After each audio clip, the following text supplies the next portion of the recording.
All right, what's going on, everyone? Welcome to another episode of the Bros Talking Soccer podcast. My name is Dave Kendall. As always, I'm joined today by my close friend, Joe Migliarese. Joe is the head strength and conditioning coach at Germantown Academy and founder and creator of Tools4Sports. That's the t-shirts we're rocking here. Joe, hey, what's going on, How man? y'all doing? Doing well today? All right. And if you're joining us live on YouTube, please feel free to say hello. I got my chat feature up here in the background. Any questions for Joe or anything like that, feel free to ask them, and, I'll relay the messages. And I think with that, I think we're ready to get to the interview. So, Joe, any last questions or anything like that? Are you ready? No, I'm excited. My first podcast All here. right. Yeah, we're excited to have you on. Let me get this set up. You good with this setup? Yeah. All right. So these are questions I'm going to be asking you. So usually I'm not sitting right next to the person, but you'll be able to read them as well. And I'm going to be bouncing back and forth, just double checking this. So hopefully that doesn't distract you too much. All right. All right. So, all right. I think we're ready to go. I'd like to welcome on Joe Migliarese. Joe is the head strength and conditioning coach at Germantown Academy, which is a high school and I guess, you're K through 12, Yeah, right? K through 12. Yeah, K through 12 school outside of Philadelphia. And he's also the founder of Tools4Sports. He's also my oldest and best friend. We know each other for more than 25 years. Joe, welcome to Bros Talking Soccer. How you doing today? Thank you. I'm doing well. All right. We're excited to have you on. Excited. It's first podcast, right? First one. All right. Yeah. All right. We're excited. So you're not our typical guest because you don't have like a background in soccer specifically, but you do have a ton of really cool, interesting experience with strength and conditioning and a lot of stuff that I think listeners will find interesting. So really excited to talk to you. First off, can you tell us a little bit about, where you're from and your experiences, at least a little bit with playing soccer? Yeah. So, again, sports has been pretty much involved in my whole life. Coaching from the collegiate sector to the high school sector, and growing up my whole life playing soccer, baseball, you name it. And so that's how we kind of got connected. Neighbors were 3 houses down the street, actually. And I kind of was introduced to soccer through Dave and his brothers. And that's how I kind of fell in love with sports, technically. So yeah, absolutely. Yeah. One of the greatest goals ever, your 360 header when we were about 10 header. years old. Yeah. Joe, a lot of times was goalkeeper, but one of the games, Tall athlete. tall athlete in the early, when we were younger, but we let him out in the field the one time and it was a long ball and he went running up and got his head on a ball and on one of the I greatest didn't even mean goals. to do it, but it just naturally happened. Yeah, but it was a fantastic goal. So, you mainly played, you played basketball, you played a lot of different sports, but your main sport was American football, and you played that in college and then went into the strength and conditioning field. So can you just talk about the decisions that went into, why'd you go into strength and conditioning after school? Yeah, so again, my passion in the strength conditioning room, the weight room, kind of much fell into place when I was in high school. I was 6'2", 180-pound wide receiver, needed to develop physically, and I fell in love with the process. My high school mentor, my strength and conditioning coach, I asked tons of questions after training groups. Hey, why do I do this? Why do I do that? So as an athlete, I always wanted to know why. And that's what kind of made me fall in love. Oh, you're telling me if I do A, B, and C, D, I'm going to get bigger, or I'm going to lose weight, or I'm going to get faster? Well, sign me up, because I'm all for it. And as a football player, again, my route was I needed to gain weight, I had to get stronger, and I had to get faster. So I wanted to find ways to develop myself. Yeah, it's really cool. And, after school, you graduated with your degree in, was it kinesiology, right? Yeah. And so then you went and ultimately got started in the strength and conditioning field. And so can you talk about what it was like, kind of, especially in those earlier years and what you went through in those early stages? So what was it like? First job coming out, what did you do and what was that like? Well, the field of strength conditioning here in America is challenging.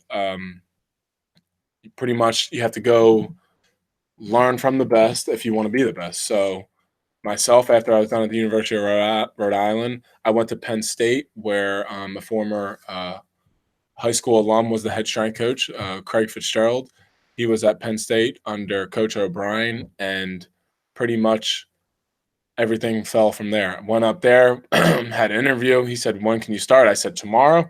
And boom, I'm up there working every single day. Now, as an intern at the Division I level in college football, the hours are crazy. You're up at 4.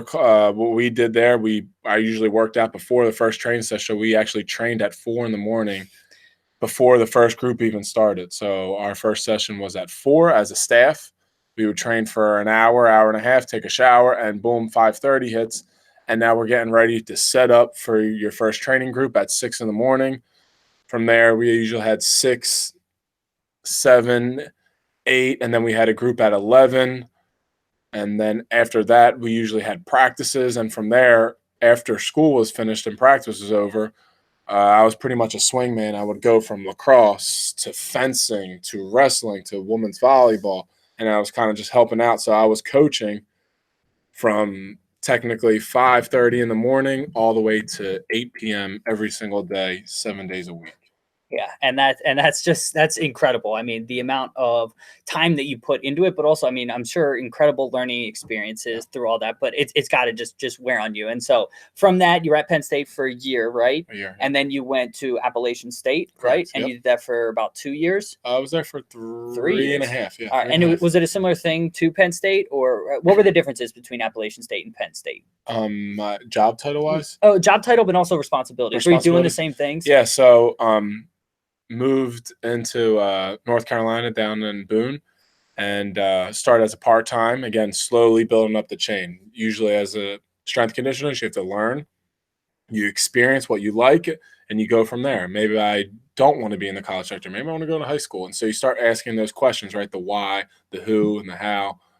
How can I get to A, B, or C? If I want to be a head strength coach in the NFL, or if I want to be a head strength in the MLS, how can I get there? And that those internships times, that's where you develop that network. So once I got to App State, I was actually part-time. Again, no benefits, nothing like that. So again, you can make more money probably in McDonald's for the hours that you work in the strength conditioning center. But again, it's something that I love and I'm passionate about and I wanted to learn. So that part-time position eventually moved to full-time until eventually actually becoming title-wise head of football strength conditioning at Appalachian State. Yeah, and it's incredible, just the amount of effort and just drive that you had to get to that title. And so it's definitely an accomplishment that you got to that. And then eventually you kind of got to somewhat of a breaking point there. And then you ultimately decided to leave. I remember you calling me, on your drive home, and you kind of made the decision to leave the university world and try start something for yourself. That became Tools4Sports. Can you talk through kind of what went into your decision and why you ultimately decided to leave kind of the university and do what you're doing now? Yeah. So there came a time when I was down in North Carolina that I wasn't sure what direction I really wanted to go, and I started questioning again. You could see everything in life you should question, and you'll find answers. And so I was questioning, what's my end goal? What do I want to be? Yeah, I wanted to be the head strength coach of the Philadelphia Eagles. That was my number one goal day one. But things change, and reality hits you, and you realize what is most important to your life. And so I knew at the end of the day that my path as a strength conditioning coach was probably going to pull myself away from my family back home in Pennsylvania. And I knew that family was the most important thing to me. And so I decided to move back home. And I knew at the time that strength conditioning at the youth level is a need. We're having kids training too much, doing too much skill work, but they're not physically preparing their bodies because the demands they're asking to do for themselves, and the parents technically, that they're pushing them. They're doing too much and not getting the proper rest. So I wanted to learn from what I experienced in the college sector and bring it to the youth. So that's what kind of brought me to Tools4Sports, which is kind of brings overall a good holistic approach on 4 different tools. You have your performance, your nutrition, your mindset, and your recovery. So kind of the Tools4Sports is where it all falls into place. Yeah, absolutely. So you touched on, my next question there. And so you touched on what the goals were and why you launched Tools4Sports. So just to clarify, so what is Tools4Sports? You have a facility. And so what is it in your words? Yeah, in my words, Tools4Sports represents a holistic approach for youth athletes to kind of start questioning what they could do a better job, right? You only have 1 hour of the day to train, let's say. And what are you doing the other 23 hours of the day? What type of sleep are kids getting? How are they time managing everything? What kind of recovery modalities are they using? What type of foods are they putting in? And the most important one, which I think is the most unique, is the mindset. As an athlete, what questions do you ask yourself when a challenge happens or a setback happens? those are the things that I like to ask athletes and put them in that environment to challenge them to see what happens to them. Do they shut it down and put their head down after we do a hard exercise and they want to quit? So that's where, again, the whole system of strength conditioning comes into place, that I could create a scenario for that athlete and challenge them and see what kind of feedback we get. Yeah, and I want to dig more into definitely like the soccer side of things, but just for all athletes in general, what are the kind of foundational elements of just being a strong athlete in your opinion? Yeah, so that's a very broad question. Yeah. That's a So very broad question. let's hit the four areas that you focus on. Yeah, So let's do like mindset. that's So it. Yeah. is there anything specific? So yeah, Yeah. there actually is. Um, Carol DeWick, if sorry if I'm pronouncing her name wrong, wrote a book called The Growth Mindset, and the growth mindset pretty much goes over a growth mindset versus a fixed mindset. A fixed mindset is that you don't think that you could change how smart you are, or you don't think that you can get better. That would be a fixed mindset. You only think that I was born that way and I can't change anything. Well, a growth mindset is the complete opposite. You're going to ask the right questions. How can I get better at school? Let's say for me, a great example was math. I was horrible at math. Well, guess what? I never really practiced math. All right, what did I practice a lot in? Well, guess what? I practiced a lot in sports. Guess what I was really good at? I was good at sports. So again, how can you practice in anything in life, if that's schoolwork, if that's athletics? Can you develop those habits, which will take time? And then what about nutrition? Foundational stuff from a nutrition Yeah, standpoint. nutrition. I always look at an athlete of training a holistic approach. Um, Real food is the best way to do. Now, as a youth athlete, what are ways to kind of start creating those habits that could help them out in the long runs? Because let's say we have an 11-year-old, 12-year-old kid coming in and doesn't know what a carb, a protein, or fat is. So Mm-hmm. again, how can I show diagrams? How can I give them feedback on what they're doing daily to kind of make sure they have a balanced diet? Are they only eating carbs? Well, maybe you're a little overweight. Are you replenishing your body with proteins and the right fats? So again, I try to just talk about a balanced diet. And then as an athlete, right, no one's perfect. You don't have to count calories. Keep it simple. I follow the 80-20 rule. So 80% of the time you follow your rules. That's usually most of the meals. Okay. And you have that 20% of the time that you're only going to have, let's say, 3 to 4 cheat meals in a week. And you can do whatever you want there. So again, no one's perfect. A diet's not perfect. I don't actually like to use the word diet Mm-hmm. because a diet is short term, right? Everyone wants long term goals, or the quick 10-pound little fix, right? That's a diet. But I'm looking for long term success as an athlete. So I always think long term. How can I develop their habits, which will then affect them when the time they have kids, or when they're fighting some sort of um, problem that they Illness, have, yeah, illness or yeah, something like something that. like that. So the other two were like physical and sleep, or Yeah. those your So other two? recovery. Recovery. Okay. So recovery again, the biggest part in training any kind of athlete is that it's only 1 hour of the day. You might be only increasing yourself 1% better. But what has a longer effect is the other 23 hours.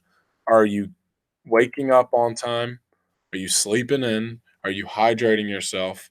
Are you putting the right foods? Again, nutrition and recovery kind of all come into play in a Yeah. circle. But then, are you doing any kind of soft tissue work with myofascial release?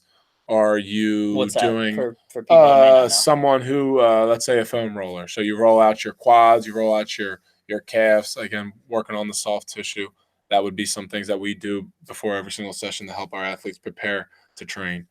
And then the most important one, which I think is sleep. The statistics these days are coming out um, about sleep and the effects on sleep, from illness to athletic injuries to even being sick, is astronomical. With almost, they say, 3 to 4 days with less than 4 hours of sleep, you're pretty much intoxicated. So again, right now, question yourself: how many hours of sleep am I getting? It ranges. As a youth, right? They should be getting over 10 to 12 hours of sleep. As you move up that ladder and age comes on, your sleep does move down. You don't need as much because you realize what's going on. But again, at the youth age, 10 to 12, 8 to 10 hours is what we suggest at Tools for And Sports. so what's youth? So what's the cutoff? So Um, below a certain age, or I would say all the way up to 20 years old. 20 years old? Okay. 20. So 8 to 10 hours. Yeah. And especially athletes who are putting just so much, rigorous strain on their Yeah. bodies, more sleep, the better. And then the last foundational thing, I think, is the kind of physical, the actual training, right? Yep. And so what are the foundational things, young athletes or just all athletes in general, you guys program regardless of, what sport they play? Because obviously there's difference between soccer and baseball and things like that. But what For about sure. just foundational Yeah. stuff? So again, at the end of the day, right, most athletes need to get stronger. They need to run faster, and they need to be quicker. There's only a few select sports that you really don't need that. So the biggest myths that I would say about training too specific too early on is false. I don't think that you train a soccer athlete too much differently than you're going to train a volleyball athlete or a football athlete. You're going to do the same, very similar movements in all sports. I'm going to challenge them in some sort of squat variation and some sort of hip dominant hinge exercise. That would be like an RDL, a single leg RDL. I'm going to do some sort of RDL is a Romanian deadlift. deadlift. Deadlifts? Yep. Okay. That would be a hamstring dominant exercise. Okay. So Romanian, what makes it? So I know what a deadlift is. What makes it Romanian? Romanian would be the main difference between a deadlift and an RDL is deadlift is both knee and hip dominant. Okay. Okay, and RDL is more just hip dominant. Okay, so like exercise. straight legs, or so just a little bit don't. more. Yes, Okay. a little less. Again, your straight leg would be more of an RDL. Got it. So you have Okay. slight knee bending. Interesting. Sorry to interrupt there. You're fine. And then some sort of upper body push. Either that's a push up, a dumbbell bench, dumbbell incline. Again, you have your variations, and then some sort of pull. So that would be a chin up, pull up, a dumbbell row. Again, a balanced athlete is what we preach on every single day. All of our programs look very similar. It depends on the time of the year, on what the athlete needs. That's where your exercise background and education comes into play.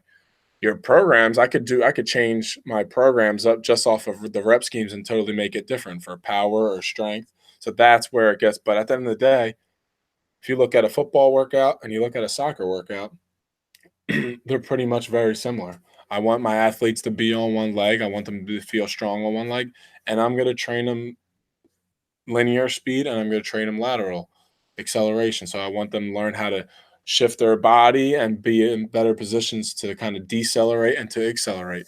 Most sport is just re-accelerating. I got to stop and go, stop and go, stop and go. So how can I develop a more efficient athlete in stopping and going?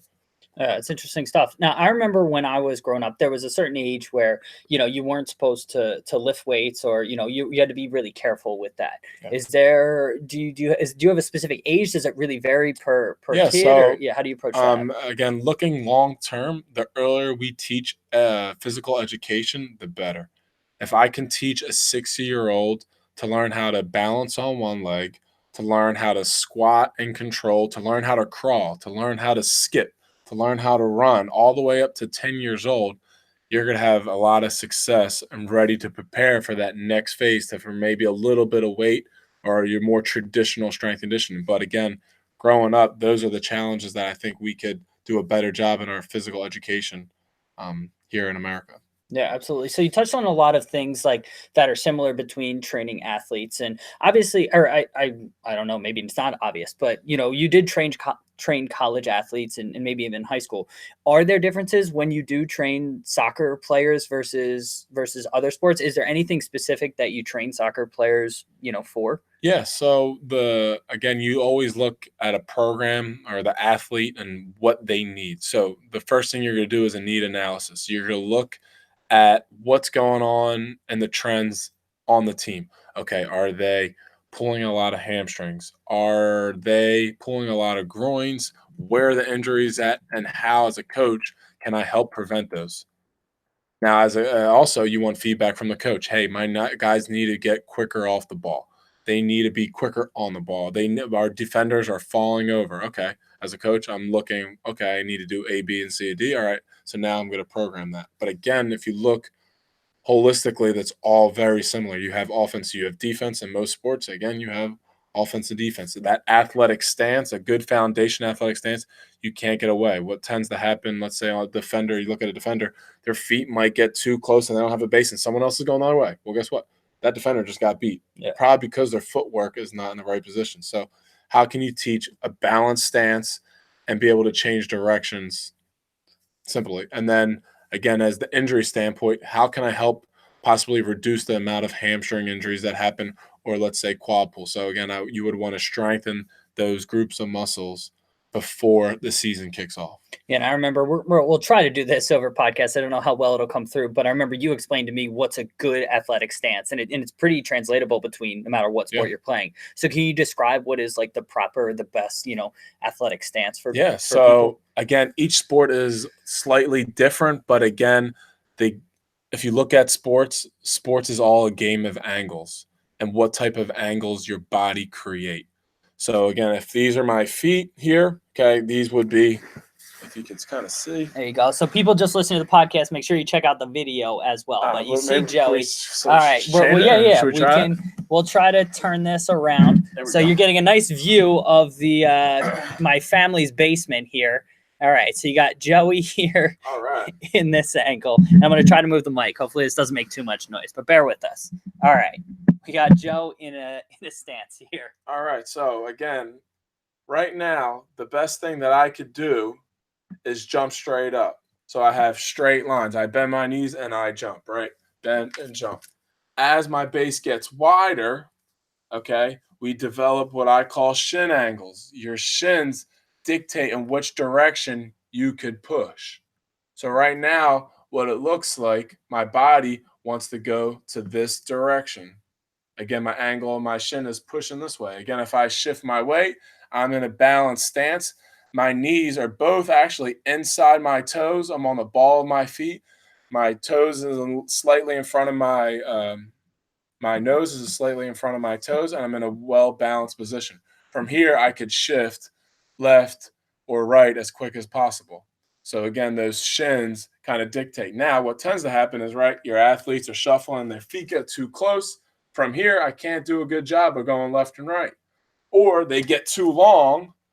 Okay, from here, now my weight is stuck in the middle, and I can't really push properly left or right. So again, maintaining feet slightly outside my shoulders with a good positive shin angle in each direction. Now I could shift left or right.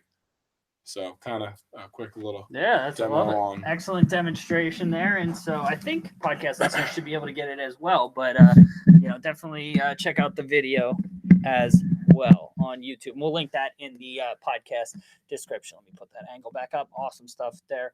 So I know you also have trained different age groups, right? So you trained college, you've trained high school, and now you're training even younger than that. What are the different things that you focus on at those ages? Is there anything that really changes as an athlete progresses, or are you really focused on everything we've talked about? For sure. Well, again, always sticking to the basics, you can't go wrong. So developing a 10th grader or even someone who's thinking about playing professionally, you're always going to work on your basics. You cannot get away from the basics. But now, as you move through your phases, the high school, the college, and to eventually professionally, the intensity and the intention of the training changes. So the intensity will increase over time.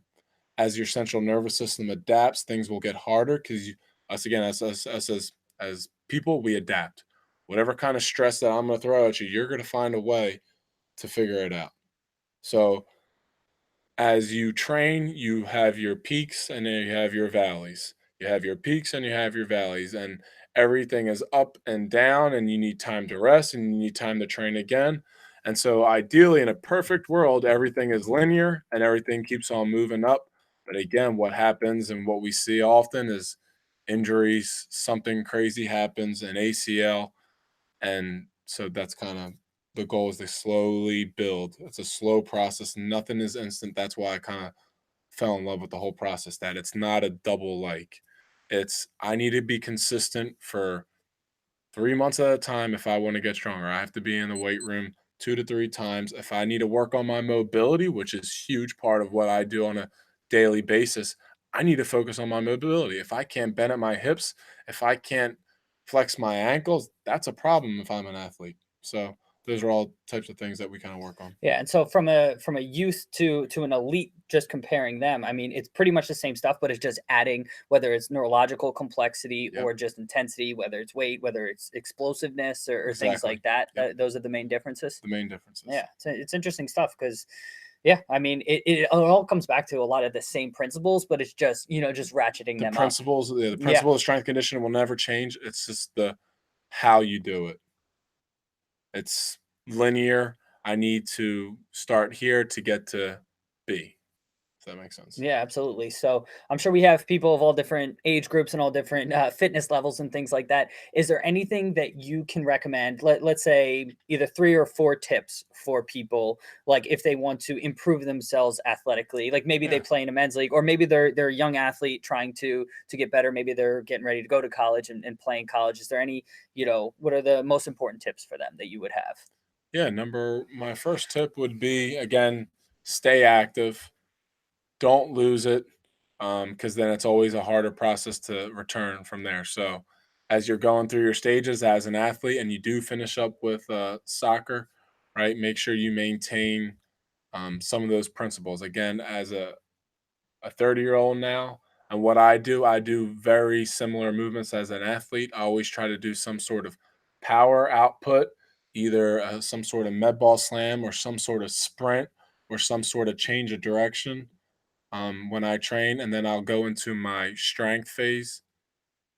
Again, working on single leg or unilateral strength. Again, I don't need to squat too much weight anymore, so I like to train on one leg. And then Is that at what the unilateral means? unilateral Okay, meaning so one that's one leg. leg. Got it. So I'll do a lot of unilateral squats. I will do single leg RDLs. Again, working some balance and some things that have happened for me from my past sport injuries that I'm trying to work around with now. Got it. Um, Secondly, I suggest again keeping a balanced diet. Follow the 80-20 rule. It's simple. No one's perfect. Have your cheat meals throughout the week and enjoy them. All right. Yeah. I like it. I love it. So, is there anything I didn't ask that we didn't get to talk about before I ask my final question here? Anything we didn't touch on? Not that I can really think of. I All think, right. yeah. All right, cool. I love it. So we like to end this thing on a positive note, and I always ask this from the direction of being a soccer fan, but you can take this any direction you want. But what's the thing you're most excited about happening in your world? It could be, whether it's what you're doing at GA, it could be, Tools for Sport. What's the thing you're most excited about happening in your world for Tools for Sports or strength and Hmm. conditioning? Well, as my background kind of was oriented to just kinesiology and now being a business owner, I think the most interesting part is learning how to run a business. And Yeah. that's the most challenging part. So, again, with a growth mindset, I'm not going to look, I don't know how to run a business. I'm going to figure out a way to run a business. So, I want to face challenges. I want to experience a setback and adapt from them.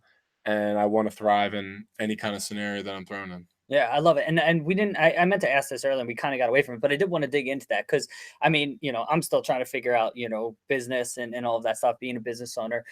Can you talk about, you went from kind of, being an employee, at these universities to really kind of on your own and, Yeah. having to form an LLC and, doing all that stuff of being a business owner. You found that guy who you rent space from and all Yeah. of that. Can you talk about what it was like to start a business from Yeah. absolute scratch? So my biggest advice on starting a business is start small and know what you're passionate about. If you're passionate about something, you'll find the right people to talk to, you'll find out the right places to go to kind of start building that network on whatever you are. Starting a business is harder than it looks. It's going to take time. I thought at first I was going to be up making 100 grand year one. Well, guess what? That doesn't happen. It takes time. So time is our worst enemy as a business owner. Again, it takes time to experience someone getting hurt at your facility or getting negative feedback from a parent, or again, reaching out to local teams and developing those relationships. I think as a business owner, the most important thing that I've learned so far is developing relationships in the community and having those people understand who you are and know that you're there to help them. You're not there to take their money. I'm here to help their kids develop, both girls and guys, into good people in our community that I could represent and that I feel comfortable wearing this shirt. Absolutely. That is Yeah. fantastic advice. So, very well said. We have all of Tools for Sports links on Facebook, Instagram, and their website in the podcast description and video description, podcast show notes. But, Joe, in case people are just listening, can you tell people where to find you online? Yeah, so you can follow us on Facebook at Tools4Sports, and then on Instagram the same thing, Tools4 and then sports. And then our website finally is just www.toolsforsports.com. Absolutely. Make sure to type in the www. Yeah. We found that out. Hopefully we'll get that fixed. We got to look at that. But definitely go check out all of his stuff, and make sure to follow him on social media, because even if you're not in the Philly area where Joe is based, he's constantly putting out tips on social media, specifically Instagram and obviously Facebook because they're linked. But great tips. I watch every one of your videos and like and share them whenever I can, because it's great advice for everyone. You don't have to be an athlete. This is great advice for just people living their lives and trying to be healthier. So excellent stuff, Joe. Excited to keep following your journey. Thanks for joining us today. Thanks again. All right, cool. People that are watching this video, thank you so much for checking it out. And podcast will be out on Thursday. We'll schedule it for Thursday, and then Christian, Matt, and I will be back with another episode on Sunday. So yeah, that's it. All right, Joe. Cool. Thank you so much for being here. We'll talk to everybody soon. See ya. Take care.